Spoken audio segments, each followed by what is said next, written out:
we have more liquid gold under our feet than any nation on earth. I fully authorize the most talented team ever assembled to go and get it. It's called Drill, Baby, Drill. U.S. oil and gas output hit a slump at the end of the last century. But now, America is producing more oil than any time in history, thanks to the shale revolution of the last 2 decades, which was enabled by fracking. President Trump returned to the White House in January, promising to boost that already record-breaking production even further. We have more energy than any other country, and now we're unleashing it, to put it nicely. Along with Texas lawmakers, the president is pushing to loosen regulations on the oil industry. It's a new day in America.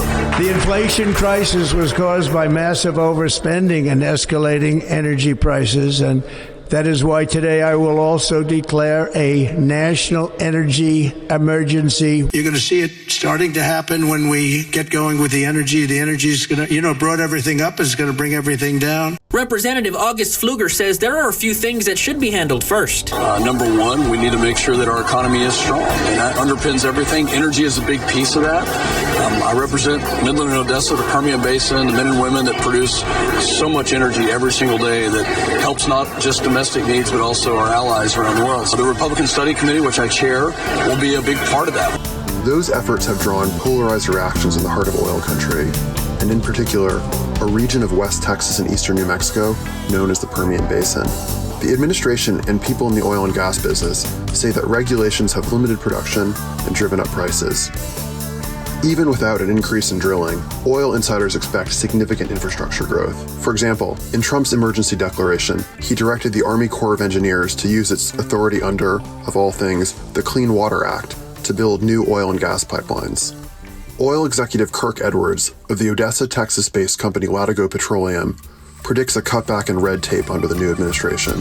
But energy experts, including in the oil industry, say that only a sharp rise in oil prices would justify the cost of new drilling. I don't see any deregulation efforts that are material. To me, again, the cleanest produced oil and gas in the world is here in the United States. It's here in the Permian. They're not going to go out and risk these new areas when they've got their people, their manpower, the equipment here. Even as a person a day dies driving the Permian roads, many in the Texas energy industry say that aggressive liability lawyers are driving small oil and gas producers out of business.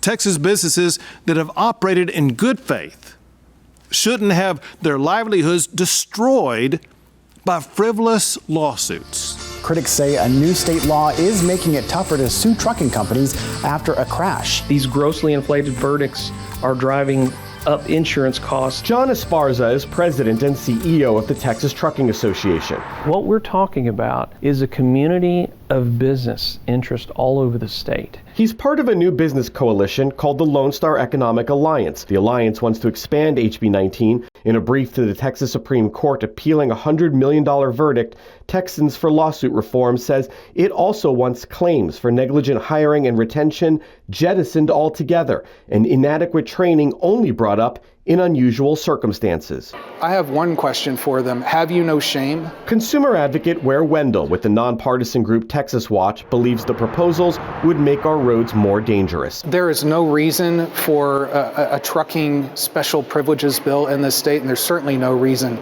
to expand it. It's going to take our roads, which are already the most deadly in the country far and away, and make them even less safe. Safety advocates warn that rapid growth in tandem with deregulation will add up to more accidents on the road and on the job. They point to several recent legal cases in West Texas, which allege examples of striking negligence. A recent lawsuit involves a pile of waste fuel containers the size of a city block that exploded in West Odessa in July, shooting flames 100 feet into the air. The fire sparked from Permian Basin Containers, a chemical storage facility that went up in flames and sent hazardous smoke into nearby neighborhoods. It's a chemical fire, it's a plastic fire, it's different types of debris, whatever's stored in there, what's on the ground. Residents allege that the resulting spill contaminated their well water with toxic chemicals. In 2019, longtime fuel truck driver Jeff Springman endured crippling exposure to a spray of dangerous chemicals when the pressure release valve malfunctioned at the storage tank he was checking. He spoke with Sharon Wilson, director of the worker advocacy group Oilfield Witness, in 2023 about the injuries he suffered, which are now slowly killing him. Yes. By doing this. I'm living proof. That's the tank battery where I was hit at. You see that? That's the cap. That's where we went up. At least 19 men have died doing this practice. Right in between the two tanks, right there is where the whole incident happened. I went down, and as soon as I flipped it, my hand moved and I was out. Your trainee said that it just blew the hatch open. It blew the hatch open. He saw a brownish red cloud just engulf the area. And he was behind me doing this. Jeff, wake up, Jeff. He said my eyes were rolled in the back of my head like I was possessed by a demon. I was not breathing. I was out. Well, what if the doctors told you about your health now? Well, I'm terminal. Usually when guys get gassed and they end up at the hospital, they come out in a black bag. They're done or they're dead in 3 to 6 months. I'm the first one to make it this far. Benzene, xylenes, all that have literally flipped my bone marrow. You don't know what's going to kill you first. My genes have been compromised. I'm anemic. I have lesions on my liver, degenerative bone disease all throughout my spine. I have an ulcer in my aorta, pulmonary embolism. It's like the slowest death you'll ever run into. What I want to see is no one having to go up there and open that hatch. I mean, what they've done to me is wrong. Companies have tended to settle these lawsuits quietly for undisclosed sums.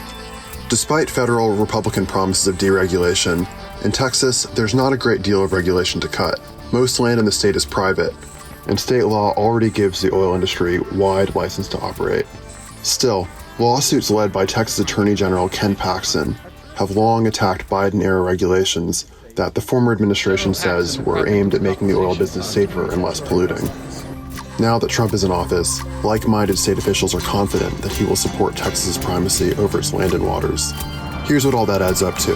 Trump, congressional Republicans, and the Texas legislature may not have the power to increase oil and gas production beyond its current record levels, but they certainly have the power to make it more dangerous, both to the workers and to the people who live alongside it.